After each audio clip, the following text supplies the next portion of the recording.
어머니, 요즘 세상에 시어머니랑 밥 먹으러 매달 가는 사람이 어디 있어요? 결혼한 자식을 왜 자꾸 부르세요? 이제 좀 독립적으로 사세요. 한 달에 한 번 밥 먹자는 소박한 바람조차 거절당한 시어머니 명자씨. 며느리는 결국 3시간 거리로 이사까지 가버렸습니다. 이제 살 것 같아요. 그렇게 말하며 웃던 며느리. 하지만 세상은 돌고 도는 법이죠. 몇 달 후 아들 부부에게 예상치 못한 일이 벌어지는데 과연 그들은 어떤 선택을 하게 될까요? 그리고 명자 씨는 이들을 어떻게 맞이하게 될까요? 지금부터 시작됩니다. 사연 시작 전에 구독, 좋아요와 알람 설정 눌러주시면 큰 복이 들어올 거예요. 댓글로 의견도 남겨주세요. 안녕하세요. 저는 명자예요. 올해로 63세 되었어요. 남편이 세상을 떠난 지 벌써 10년이 흘렀어요. 처음엔 어떻게 살아가야 할지 막막했는데 지금은 혼자서도 제법 괜찮게 지내고 있답니다. 작은 미용실 하나 운영하면서요. 미용실이라고 해봤자 동네 어르신들 파마해드리고 염색해드리는 정도예요.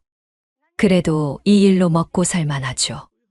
무엇보다 손님들과 이야기 나누는 게 좋아요. 혼자 사는 집에 돌아가면 너무 조용하거든요. 외아들 진수는 결혼한 지 이제 3년째예요. 며느리 소정이는 참 깔끔하고 똑똑한 여자더라고요. 처음 만났을 때부터 말투도 정갈하고 옷차림도 단정했어요. 진수가 좋은 사람 만났다 싶었죠. 아들 부부는 같은 동네 시내에 살아요. 차로 15분 정도면 갈 수 있는 거리죠. 가까우니까 자주 볼 수 있겠다 싶었는데 막상 그렇지도 않더라고요. 요즘 젊은 사람들은 바쁘잖아요. 그래서 지난달쯤 진수한테 전화했어요.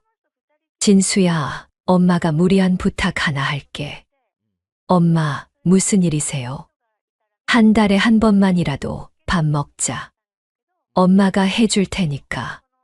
진수는 바로 좋다고 했어요. 소정이도 통화 바꿔서 어머니, 저희가 찾아뵐게요 라고 하더라고요. 그때만 해도 정말 기뻤어요. 한 달에 한 번이면 그리 부담스럽지 않을 거라고 생각했거든요. 밥 한 끼 같이 먹고 안부 묻고 그 정도면 충분하다고 여겼죠. 첫 번째 약속은 잘 지켰어요. 진수가 좋아하는 갈비찜 해놓고 기다렸는데 정말 맛있게 먹더라고요. 소정이도 어머니 손맛이 정말 좋으시네요 라고 했고요. 그런데 두 번째 약속부터 조금씩 이상했어요. 어머니, 이번 주는 좀 바빠서요. 다음 주로 미뤄도 될까요? 소정이의 목소리가 예전과 달랐어요. 뭔가 귀찮다는 느낌이 묻어났거든요. 그래도 바쁠 수 있다고 생각했죠. 다음 주가 됐는데도 연락이 없어서 제가 먼저 전화했어요. 소정아, 언제 시간 괜찮니? 아, 어머니. 요즘 정말 정신없어서요. 조금 더 기다려 주시면 안 될까요? 이런 식으로 한 달이 훌쩍 넘어갔어요. 미용실에서 손님 머리 말리면서도 자꾸 생각이 나더라고요. 한 달에 한 번 밥 먹는 게 그렇게 힘든 일일까? 그냥 밥 한 끼인데 말이에요. 저녁에 혼자 밥 먹으면서 문득 이런 생각이 들었어요. 혹시 제가 너무 무리한 부탁을 한 건 아닐까? 아니면 소정이가 정말 싫어하는 건 아닐까? 그 밤 잠이 잘 안 오더라고요. 창밖으로 달빛이 들어오는데 왠지 모르게 마음 한구석이 서늘했어요. 그 후로 며칠이 지났어요. 미용실에서 일하면서도 자꾸 소정이 생각이 났죠. 혹시 제가 너무 성급했나 싶어서 진수한테 전화했어요. 진수야, 소정이가 많이 바쁘니? 아, 엄마. 그게 소정이가 좀 부담스러워하는 것 같아요. 부담스럽다고? 진수의 목소리가 어색했어요. 뭔가 말하기 곤란한 일이 있는 것 같더라고요. 엄마, 소정이랑 한번 대화해 보실래요? 직접 들어보시는 게 나을 것 같아서요. 그렇게 해서 며칠 후 소정이와 만나게 됐어요. 카페에서 만났는데 소정이는 평소처럼 단정한 차림이었어요. 그런데 표정이 좀 굳어 있더라고요. 어머니, 말씀드릴 게 있어요. 소정이가 커피를 한 모금 마시고 말했어요. 솔직히 말씀드릴게요. 요즘 세상에 시어머니랑 밥 먹으러 매달 가는 사람이 어디 있어요? 갑작스러운 말에 제가 당황했어요.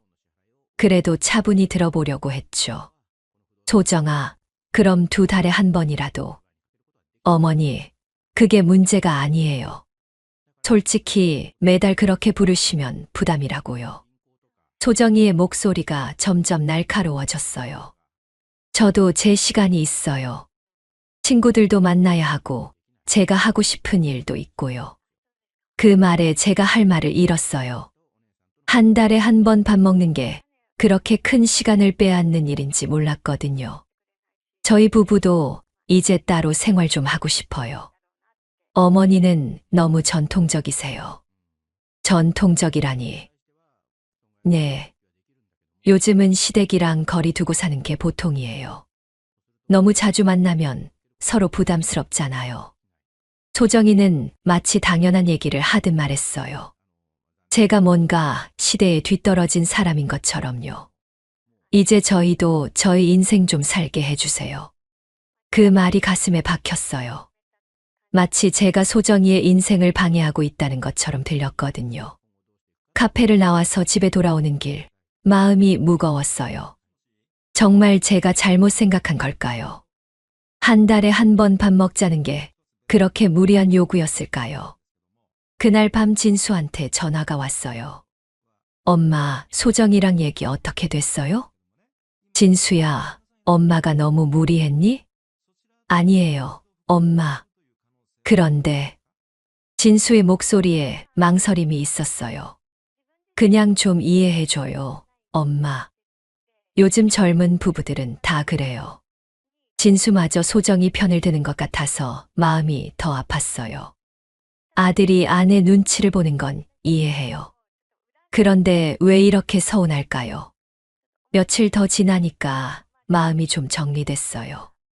그래, 세상이 바뀌었으니 시대에 맞춰야겠다 싶었죠. 그래도 완전히 포기할 수는 없어서 한 가지 방법을 생각해 봤어요. 소정이가 직접 오기 부담스러워 한다면 제가 가면 되잖아요. 그것도 밥 달라고 하는 게 아니라 반찬을 갖다 주는 거면 부담 없을 거라고 생각했어요. 그래서 주말에 소정이가 좋아할 만한 반찬을 몇 가지 만들었어요. 시금치나물, 콩조림, 멸치볶음 같은 거요. 투명 용기에 정성스럽게 담아서 아들 집으로 향했어요. 아파트 현관 앞에서 인터폰을 눌렀어요. 소정아, 엄마야. 반찬 좀 갖다 줄게. 그런데 소정이의 대답이 차가웠어요. 어머니, 오늘은 좀 그래요. 나중에 시간 될 때 연락드릴게요. 반찬이 상할 텐데, 잠깐만. 정말 죄송해요. 지금은 좀 곤란해요. 인터폰이 끊어졌어요. 현관 앞에서 한참을 서 있었어요. 손에 든 반찬 봉지가 갑자기 무겁게 느껴졌죠. 집에서 몇 시간 걸려 정성스럽게 만든 반찬인데 받을 수도 없다니요. 엘리베이터를 기다리면서 다른 집에서 나는 밥 냄새가 났어요. 어디선가 웃음소리도 들렸고요. 다른 집들은 다 따뜻해 보이는데 왜 우리 집만 이럴까 싶었어요. 집으로 돌아오는 길에 문득 이런 생각이 들었어요. 이게 정말 단순한 바쁨 때문일까? 아니면 소정이가 진짜로 시어머니와의 만남 자체를 싫어하는 걸까? 그날 밤 냉장고에 다시 넣어둔 반찬을 보면서 마음이 복잡했어요. 아무리 세상이 바뀌었다 해도 가족끼리 이렇게 거리를 두는 게 맞는 건지 모르겠더라고요. 미용실 거울 앞에 앉아서 제 모습을 들여다봤어요. 언제부터인가 깊어진 주름, 허연 머리카락. 혹시 제가 정말 시대에 뒤떨어진 늙은 사람이 된 건 아닐까요? 그런데 이상하게도 마음 한편으로는 다른 생각이 들었어요. 한 달에 한 번 밥 먹자는 게, 반찬 갖다 주는 게 그렇게 큰 부담일까? 정말 그게 문제일까? 무언가 더 깊은 이유가 있는 것 같은데 아직은 뭔지 모르겠어요. 그렇게 한 달 정도가 흘렀어요. 반찬 사건 이후로는 아예 연락을 안 했죠. 소정이가 부담스러워한다니까 제가 먼저 나서는 것도 조심스러워졌거든요. 그런데 어느 날 갑자기 진수한테서 전화가 왔어요. 엄마, 할 말이 있어서 전화했어요. 목소리가 평소보다 조심스러웠어요. 무슨 일인가 싶었죠. 진수야, 무슨 일이니? 저희가 이사를 하기로 했어요. 이사. 갑작스러운 얘기에 당황했어요. 지금 사는 곳이 그렇게 불편한 줄 몰랐거든요. 어디로? 좀 멀어요. 대전 쪽으로요. 대전. 제가 놀라서 되물었어요. 여기서 대전이면 차로 3시간은 좋게 걸리는 거리죠. 왜 갑자기 대전에? 회사랑 가까워서요. 소정이도 거기서 일자리를 알아봤고요. 진수의 설명이 어딘가 부자연스러웠어요. 회사가 대전에 있는 것도 아닌데 왜 갑자기 그런 얘기를 하는지 이해가 안 됐거든요. 진수야, 엄마한테 솔직히 말해봐. 진짜 이유가 뭐니? 한참 동안 전화 너머가 조용했어요. 그러더니 진수가 작은 목소리로 말했어요. 엄마, 소정이가 좀 더 독립적으로 살고 싶다고 해요. 그 말에 모든 게 이해됐어요. 회사 때문이 아니라 시어머니 때문이었던 거죠. 저 때문에 이사를 가는 거였어요. 언제 이사하니? 다음 주요. 다음 주라고? 이미 다 정해놓고 말하는 거였어요. 제 의견 따위는 처음부터 물어볼 생각도 없었던 거죠. 전화를 끊고 나서 한참을 멍하니 앉아 있었어요. 한 달에 한 번 밥 먹자는 게 그렇게 부담스러웠나요?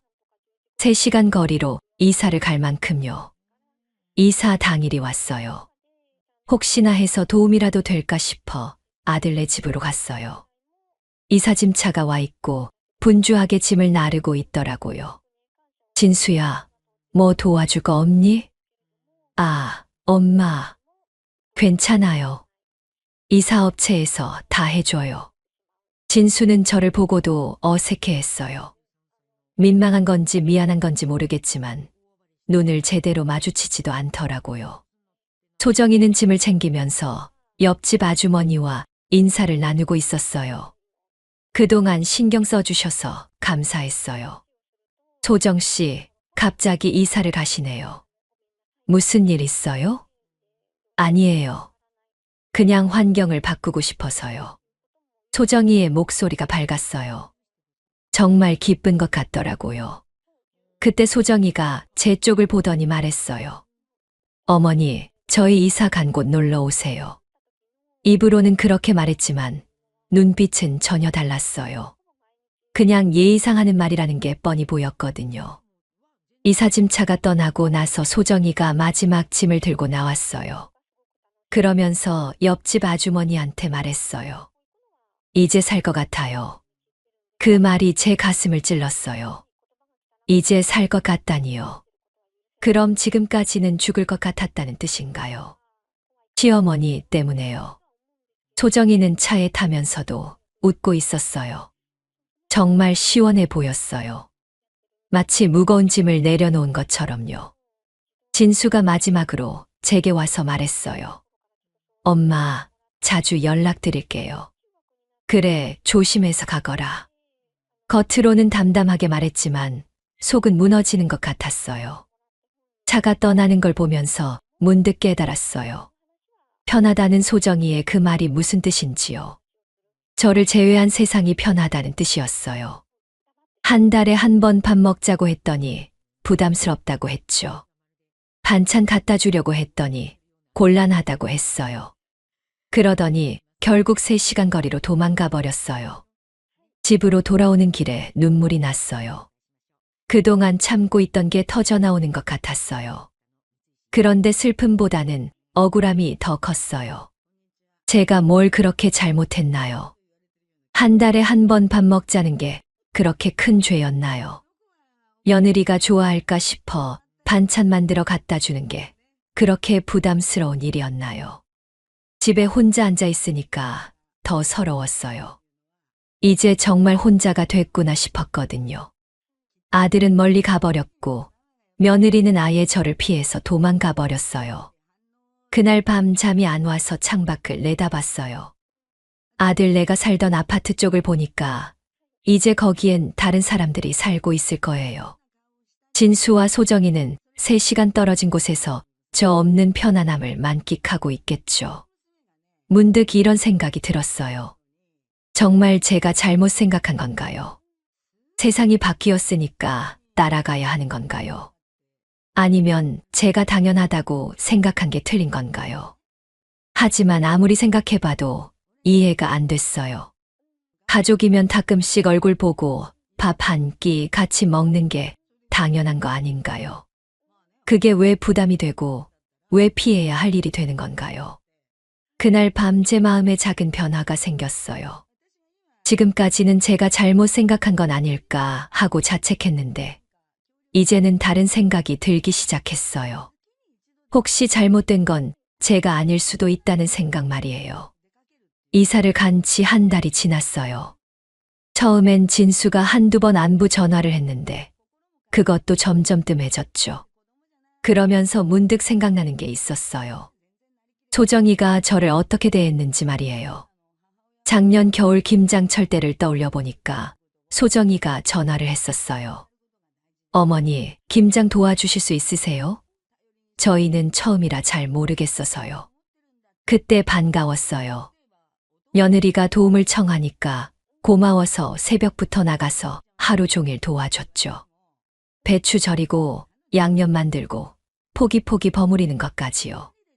그런데 지금 생각해 보니까 그때도 이상했어요. 김장 다 끝나고 나서 어머니 수고하셨어요 라고 말은 했지만 밥 한 끼 같이 먹자는 말은 없었거든요. 그냥 고맙다는 인사만 하고 집에 가라는 식이었어요. 택배 일도 생각났어요. 소정이가 직장 다닐 때 자주 전화했었죠. 어머니, 택배 하나 받아주실 수 있으세요? 저희는 낮에 집에 없어서요. 그럴 때마다 미용실 일 미루고 택배 받아줬어요. 그런데 택배 받으러 가면 감사합니다라는 말 한마디 던지고 끝이었어요. 반찬 부탁도 있었고요. 어머니 손맛이 그리워서요. 미역국 좀 끓여주실 수 있을까요? 그때는 며느리가 시어머니 음식을 그리워한다고 기뻐했었는데 지금 보니까 그냥 편의점 같은 존재였던 거예요. 필요할 때만 이용하고 필요 없으면 피하는 거죠. 그런데 정작 제가 한 달에 한 번 밥 먹자고 하니까 부담스럽다고 했어요. 도움받을 때는 언제고 베풀어 달라고 하면 귀찮다는 거죠. 생각할수록 억울했어요. 저는 그냥 도움이었구나 싶었거든요. 그러던 중에 제 생일이 왔어요. 예전에는 아들이 꼭 전화를 했었는데 이번에는 연락이 없었어요. 하루 종일 기다렸는데도 전화벨이 울리지 않더라고요. 혹시나 해서 저녁에 제가 먼저 전화해봤어요. 진수야, 오늘이 엄마 생일인데 기억하니? 아, 엄마, 미안해요. 깜빡했어요. 깜빡했다니요. 제가 낳은 아들이 어머니 생일을 깜빡했다고요. 소정이는 뭐 하니? 아, 소정이는 친구들이랑 나갔어요. 그렇게 짧게 통화하고 끝났어요. 생일 축하한다는 말도 제대로 없이요. 전화를 끊고 나서 너무 서러웠어요. 이웃 애순 여사네는 손자 생일이라고 온 가족이 모여서 파티를 하는데 제가 낳은 아들은 어머니 생일도 까먹는다니요. 며칠 후에 너무 외로워서 소정이한테 전화를 해봤어요. 소정아, 엄마야. 잘 지내니? 어머니, 지금 회의 중이에요. 나중에 통화할게요. 그리고 바로 전화를 끊어버렸어요. 회의 중이라면서 말이에요. 그런데 배경에서 TV 소리가 들렸거든요. 거짓말인 게 뻔했어요. 그 순간 정말 화가 났어요. 저를 완전히 우습게 보는 거였어요. 한 달에 한 번 밥 먹자는 게 그렇게 죄인가? 혼자 중얼거리면서 눈물이 났어요. 제가 뭘 그렇게 잘못했길래 이런 취급을 받아야 하는 건지 모르겠더라고요. 그날 밤 결심했어요. 더 이상 연락하지 않겠다고요. 아들네가 먼저 연락할 때까지 기다리겠다고요. 한 달이 지나도 연락이 없었어요. 두 달이 지나도 마찬가지였고요. 그러던 중에 이웃 애순 여사가 복지관 단다고 하더라고요. 영자야, 같이 가자. 집에만 있으면 심심하잖아. 처음에는 싫다고 했어요. 복지관은 할 일 없는 늙은이들이나 가는 곳이라고 생각했거든요. 그런데 애순 여사가 계속 권해서 한번 가봤어요. 가보니까 생각보다 괜찮더라고요. 노래교실도 있고 요리교실도 있고 무엇보다 따뜻하게 대해주는 사람들이 많았어요. 복지관에서 만난 분들은 저를 명자 선생님이라고 불러주셨어요. 미용 기술이 있다고 하니까 다들 존경한다고 하시더라고요. 영자 선생님, 머리 좀 다듬어 주세요. 영자 선생님 덕분에 젊어졌어요. 그런 말을 들을 때마다 마음이 따뜻해졌어요. 누군가에게 필요한 사람이라는 느낌이 들었거든요. 아들네에서는 도움이 취급받으면서도 귀찮아했는데 여기서는 정말로 고마워하며 인정해주니까 얼마나 기분이 좋던지요. 복지관 생활을 시작하면서 조금씩 마음이 달라졌어요. 아들이 연락 안 해도 서럽지 않았어요. 며느리 생각도 별로 안 났고요. 대신 이런 생각이 들었어요. 왜 그동안 아들한테만 매달려 살았을까? 세상에는 나를 필요로 하는 사람들이 이렇게 많은데 말이에요. 복지관에서 만난 할머니 한 분이 제게 말씀하셨어요. 영자야, 자식은 후를 털어야 해. 자기들 살기도 바쁜데 부모까지 챙길 여유가 어디 있겠어. 그 말이 마음에 와닿았어요. 정말 그런 것 같더라고요. 복지관 생활이 익숙해질 무렵 자원봉사 프로그램에 참여하게 됐어요. 처음엔 망설였는데 애순 여사가 같이 하자고 해서 따라 나섰죠. 독거노인 분들 댁에 가서 도시락 배달하는 일이었어요. 그런데 가보니까 제가 받는 쪽이 아니라 주는 쪽이 되어 있더라고요. 어르신, 도시락 갖다 드렸어요. 고맙습니다, 선생님. 덕분에 따뜻한 밥 먹네요. 그런 말씀을 들을 때마다 가슴이 뭉클했어요. 누군가에게 정말로 도움이 되고 있다는 느낌이 들었거든요. 미용 재능 기부도 시작했어요. 거동이 불편한 할머니들 댁에 가서 머리를 다듬어 드리는 거였죠. 영자 선생님 덕분에 며느리한테 칭찬받았어요. 영자 선생님 손은 정말 금손이에요. 그런 고마운 말씀들을 들으면서 제 자신이 쓸모없는 사람이 아니라는 걸 깨달았어요. 아들네에서는 귀찮아했지만 여기서는 정말 필요한 사람이었거든요. 복지관에서 만난 사람들과 함께 지내면서 점점 웃음이 늘어났어요. 혼자 있을 때보다 훨씬 마음이 편해졌죠. 그러던 어느 날 집에 혼자 앉아 있으면서 문득 이런 생각이 들었어요.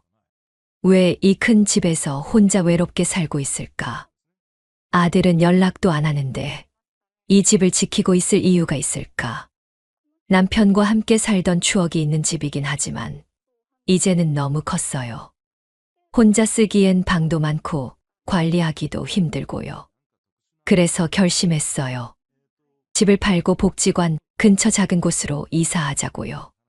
부동산에 내놓으니까 생각보다 빨리 팔렸어요. 집값도 예상보다 많이 나왔고요. 그동안 아껴서 모은 돈과 합치니까 제법 목돈이 됐어요. 복지관 근처에 깔끔한 원룸을 구했어요. 혼자 살기엔 딱 적당한 크기였죠. 무엇보다 복지관까지 걸어서 10분이면 갈 수 있는 거리였어요. 이사 준비를 하면서 오랫동안 쌓아둔 물건들을 정리했어요. 아들 어릴 때 사진, 가족 사진들도 있더라고요. 예전에는 이런 걸 보면서 그리워했는데 이제는 별 감정이 없었어요. 필요한 것만 챙기고 나머지는 다 버렸어요. 과거에 매달려 살 필요 없다는 생각이 들었거든요. 새 집으로 이사한 첫날 창밖을 내다보니까 복지관이 보였어요. 내일부터 또 그곳에 가서 사람들과 만나고 봉사활동도 하고 새로운 하루를 시작할 수 있다는 생각에 마음이 가벼워졌어요. 그때 진수한테서 몇 달 만에 전화가 왔어요. 엄마, 요즘 어떻게 지내세요? 잘 지내고 있어. 집에 전화했는데 안 받으셔서 걱정했어요. 아, 이사했거든. 이사요? 어디로요? 진수가 놀라는 것 같았어요. 엄마가 혼자 이사를 결정했다는 게 의외였나 봐요. 복지관 근처 작은 곳으로. 혼자 살기엔 전에 집이 너무 컸어. 엄마, 그런 중요한 일을 왜 상의 안 하고? 상의? 너희가 연락도 안 하는데 무슨 상의를 해? 말이 나온 김에 속마음을 털어놓았어요. 진수야, 엄마도 이제 내 인생 살 거야. 너희는 너희대로 살고 엄마는 엄마대로 살겠어. 엄마, 무슨 말씀을? 앞으로는 연락하지 마. 엄마도 바쁘거든. 그리고 전화를 끊었어요. 전화를 끊고 나서 마음이 시원했어요. 그동안 참고 있던 게 다 풀리는 것 같았거든요. 저녁에 복지관 친구들과 함께 근처 식당에서 밥을 먹었어요. 다들 제가 이사한 걸 축하해 주면서 환영해 주더라고요. 영자야, 이제 정말 우리랑 가족이 다 됐네. 맞아, 이제 외로울 일 없겠어. 그 말들이 정말 고마웠어요. 혈육보다 더 따뜻하게 대해주는 사람들이 있다는 게 얼마나 감사한지 몰랐거든요. 그날 밤새 집에서 처음 잠자리에 들면서 생각했어요. 이제 정말 새로운 인생이 시작되는구나. 아들네 눈치 보지 않고 며느리 비위 맞추지 않고 내가 하고 싶은 대로 살 수 있는 인생 말이에요. 통장에 있는 돈을 보면서 다짐했어요. 죽기 전에 이 돈 실컷 쓰면서 살겠다고요. 그동안 아끼고 또 아꼈는데 누구를 위해서였는지 모르겠더라고요. 이제는 정말 제 인생을 살 차례였어요. 새 집에서 생활을 시작한 지 2달쯤 지났을 때였어요. 복지관에서 공연팀을 만든다고 하더라고요. 영자야, 공연팀에 들어와. 내가 노래도 잘하고 춤도 잘 추잖아. 애순 여사가 권해서 참여하게 됐어요. 처음엔 부끄러웠는데 연습하다 보니까 정말 재미있더라고요. 그즈음 미용실 정리도 결정했어요. 집 판 돈도 있고 앞으로 복지관 활동에 집중하고 싶어서요. 무엇보다 미용실이 있으면 아들네가 찾아올 수도 있잖아요. 단골 어르신들께 양해를 구하고 미용실 권리금도 받아서 정리했어요. 그 돈까지 합치니까 여생 쓰고도 남을 만큼 넉넉해졌죠. 이제 정말 자유로워졌구나. 그렇게 생각하니까 마음이 홀가분했어요. 공연팀에서는 저를 주역으로 세워줬어요. 미용실에서 손님들 앞에서 노래 부른 경험이 도움이 됐나 봐요. 영자 선생님, 목소리가 정말 좋으시네요. 영자 선생님이 센터 서야겠어요. 그런 말을 들을 때마다 가슴이 두근거렸어요. 60 넘어서 이런 대접을 받을 줄 몰랐거든요. 첫 공연 날이 다가왔어요. 동네 경로당에서 하는 작은 공연이었지만 제겐 아주 큰 무대 같았어요. 무대 위에 올라가서 조명을 받으니까 마치 다른 사람이 된 기분이었어요. 관객들이 박수를 쳐주고 환호해주는 소리가 들렸거든요. 그때 문득 생각했어요. 아들네에서는 귀찮은 존재였는데 여기서는 박수받는 주인공이구나. 공연이 끝나고 나서 많은 분들이 축하해 주셨어요. 영자 선생님, 정말 멋있었어요. 우리 동네에 이런 가수가 숨어 있었네요. 그런 칭찬을 들으니까 정말 기분이 좋았어요. 이런 게 인정받는 기분이구나 싶었죠. 한편 그 무렵 진순에는 큰일이 났었어요. 물론 그때는 몰랐지만요. 진수가 다니던 회사에서 갑자기 구조조정이 시작됐어요. 경기가 안 좋아져서 직원을 줄인다는 거였죠. 진수는 나이도 있고 경력도 애매해서 1차 명단에 올라갔어요. 퇴직금은 받았지만 다음 직장을 구하기가 쉽지 않았죠. 소정이는 처음엔 괜찮다고 했어요. 여보, 실업급여도 나오고 퇴직금도 있으니까 당분간은 괜찮을 거야. 그런데 한 달, 2달 지나면서 생활비가 빠듯해지기 시작했어요.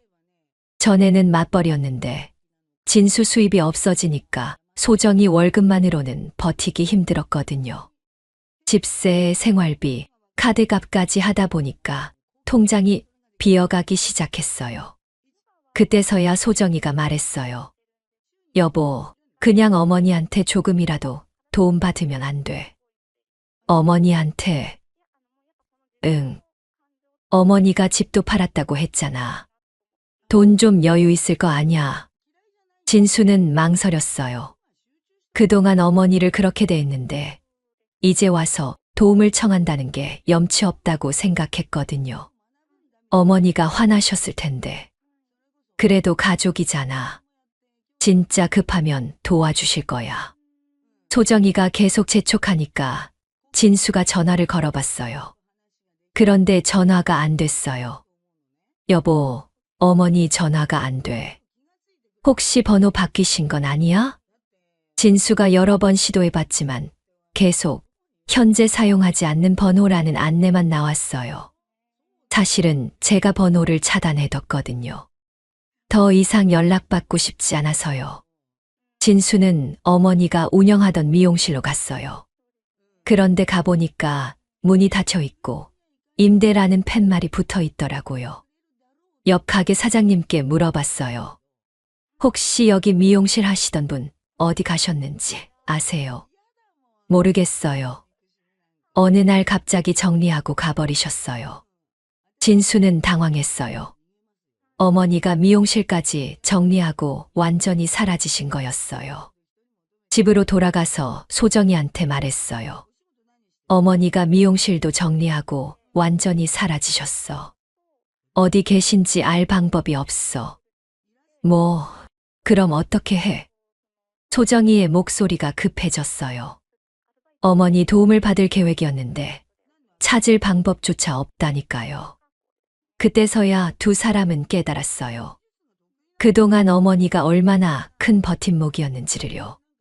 김장철에 김장 도와주신 것, 택배 받아주신 것, 반찬 만들어주신 것들이 다 돈으로 치면 큰 도움이었거든요.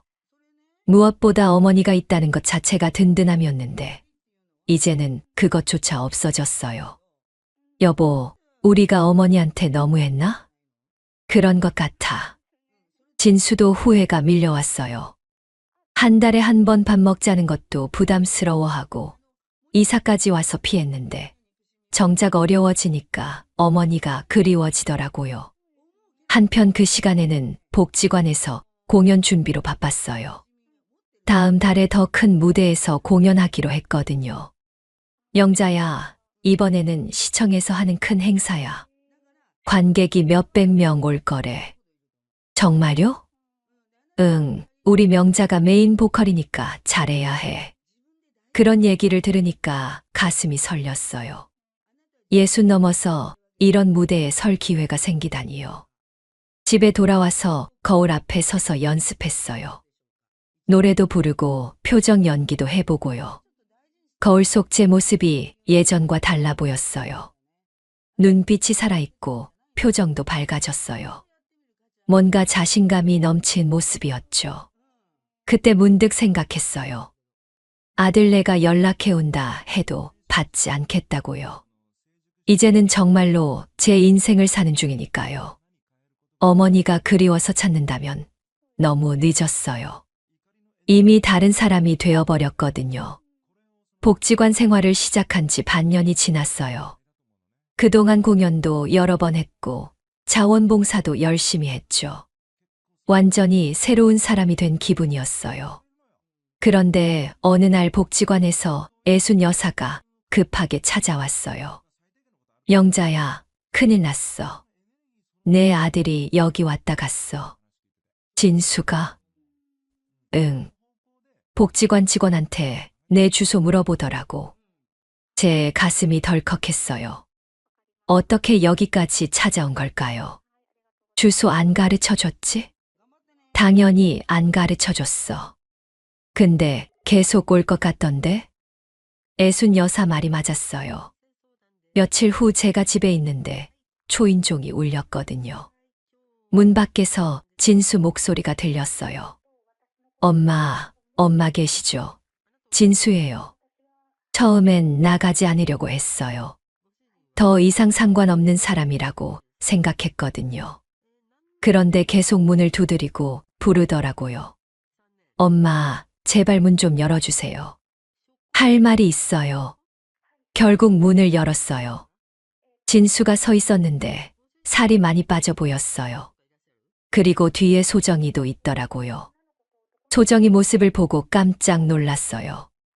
예전에 깔끔하고 당당했던 모습은 온데간데 없고 초췌해 보였거든요. 어머니. 소정이가 제게 다가오더니 갑자기 무릎을 꿇었어요. 어머니, 죄송해요. 정말 죄송해요. 갑작스러운 일에 당황했어요. 그런데 소정이는 계속 고개를 숙이고 있더라고요. 어머니, 그땐 제가 철이 없었어요. 정말 몰랐어요. 소정이의 목소리가 떨렸어요. 울음을 참고 있는 것 같았어요. 밥 한 번이 그렇게 소중한 줄 몰랐어요. 어머니 마음을 몰랐어요. 그때서야 눈물이 터져 나오더라고요. 소정이가 정말 오열하기 시작했어요. 어머니, 제발 용서해 주세요. 저희가 너무 잘못했어요. 진수도 옆에서 고개를 숙였어요. 엄마, 정말 죄송해요. 그때 엄마 마음을 몰랐어요. 두 사람이 이렇게 무릎 꿇고 있는 모습을 보니까 마음이 복잡했어요. 한편으로는 통쾌하기도 하고, 한편으로는 안쓰럽기도 하고요. 그런데 제 마음은 이미 바뀌어 있었어요. 예전의 명자는 아니었거든요. 한참을 바라보다가 조용히 말했어요. 한 달에 한 번씩 밥 먹자니까 날 버리고 멀리 도망갔지. 소정이가 고개를 들어 쟤를 봤어요. 눈이 빨갛게 부어 있었어요. 이젠 밥 말고 마음을 나누는 게 먼저야. 그 말에 소정이가 더 세게 울기 시작했어요. 어머니, 제발 기회를 한 번만 주세요. 진짜 달라질게요. 어머니, 저희가 정말 잘못했어요. 다시는 그런 일 없을게요. 진수도 간절하게 말했어요. 그런데 제 마음은 예전 같지 않았어요. 이미 다른 곳에서 행복을 찾았거든요. 너희들이 도움이 필요할 때는 언제고, 이제 와서 어머니 생각이 나니? 제 목소리가 차가웠어요. 예전에 따뜻했던 어머니 목소리가 아니었죠. 필요할 땐 도우미처럼 부려먹고 정작 함께 하자니까 부담스럽다고 했잖아. 소정이가 더 크게 울었어요. 어머니, 정말 잘못했어요. 그때 제가 정말 바보였어요. 이제 와서 후회해도 늦어. 제가 일어났어요. 더 이상 할 말이 없었거든요. 너희들 나가. 어머니, 지금 당장 나가. 다시는 여기 오지도 마. 제 말에 진수가 당황했어요. 엄마, 그렇게 말씀하시면. 엄마, 너희가 엄마를 버리고 도망갔을 때도 생각 안 했니? 그 말에 두 사람 모두 할 말을 잃었어요. 제가 방으로 들어가려는데 소정이가 마지막으로 말했어요. 어머니, 정말 마지막이에요. 제발 용서해 주세요. 제가 돌아보며 말했어요. 용서, 너희가 버린 어머니한테 이제 와서 용서를 바라니. 그리고 방문을 닫았어요. 문 밖에서 한참 동안 울음소리가 들렸어요. 소정이가 계속 우는 소리였죠. 진수도 달래는 목소리가 들렸고요. 그런데 제 마음은 편했어요.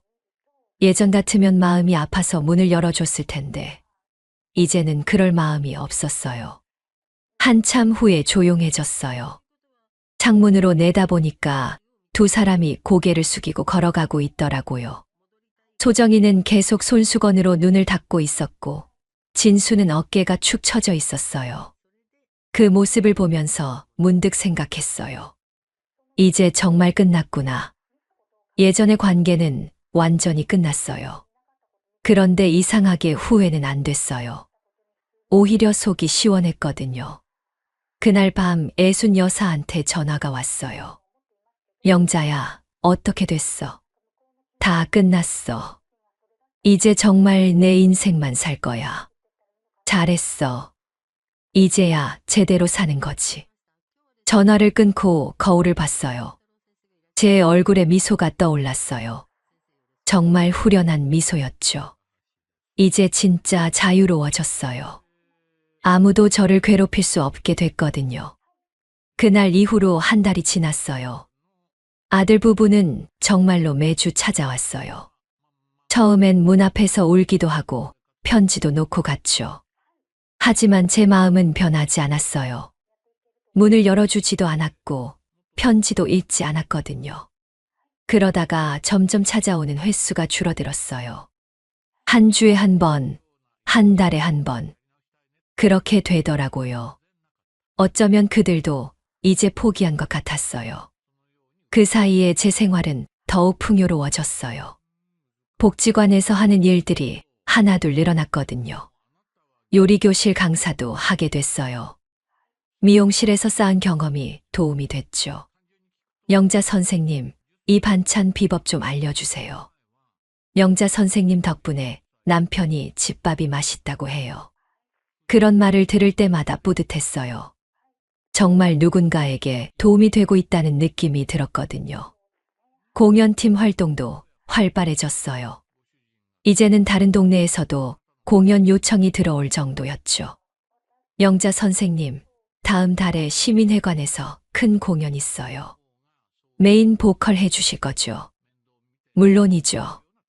그런 대화를 나누면서 가슴이 설렜어요. 60 넘어서 이런 무대에 설 줄 누가 알았겠어요. 무엇보다 좋은 건 새로운 가족들이 생겼다는 거예요. 복지관 친구들이 진짜 가족처럼 대해주거든요. 애순 여사를 비롯해서 미자 언니, 옥분 언니 모두들 제게 따뜻하게 대해주셨어요. 영자야, 오늘 저녁 우리 집에서 밥 먹자. 영자야, 내가 김치 담갔는데 가져가. 그런 말을 들을 때마다 마음이 따뜻해졌어요.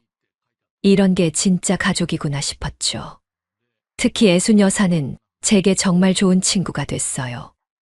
힘들 때마다 옆에서 위로해주고 기쁠 때는 함께 기뻐해 주셨거든요. 어느 날 애순 여사와 함께 복지관 근처 식당에서 저녁을 먹었어요.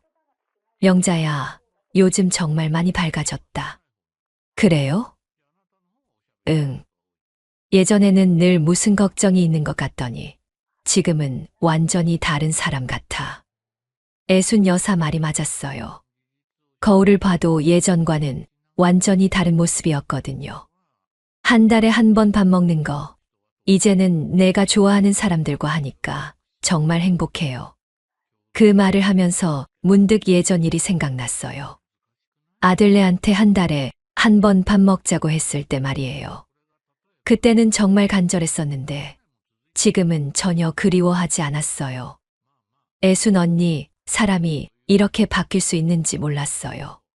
당연하지. 나이 든다고 못 바뀌는 거 아니야. 마음먹기에 따라서는 언제든 새 출발할 수 있어. 애순 여사의 말에 고개를 끄덕였어요. 정말 그런 것 같았거든요. 집에 돌아오는 길에 마트에 들렀어요. 내일 요리교실에서 쓸 재료를 사러요. 마트에서 장을 보면서 생각했어요. 예전에는 아들이 좋아하는 것, 며느리가 좋아할 만한 것만 골랐는데 이제는 제가 만들고 싶은 것, 복지관 친구들이 좋아할 만한 것을 골라요. 집에 돌아와서 내일 수업 준비를 했어요. 새로운 반찬 레시피를 연구하면서 시간 가는 줄 몰랐죠. 그때 창밖을 보니까 진수와 소정이가 또 왔더라고요. 이번에도 뭔가 들고 와서 문 앞에 놓고 가는 것 같았어요. 예전 같으면 마음이 흔들렸을 텐데 이제는 그냥 그러려니 했어요. 더 이상 제 일이 아니라는 생각이 들었거든요. 한참 후에 밖이 조용해지고 나서 문을 열어봤어요. 과일 바구니가 놓여 있더라고요. 과일 바구니를 들고 들어오면서 생각했어요. 이제는 미움도 기대도 내려놨다고요. 그냥 제 인생을 살 뿐이에요. 그날 밤 침대에 누워서 하루를 되돌아봤어요. 오늘도 참 알찬 하루였어요. 요리교실에서 할머니들과 웃고 공연 연습도 하고 애순 언니와 저녁도 먹고요.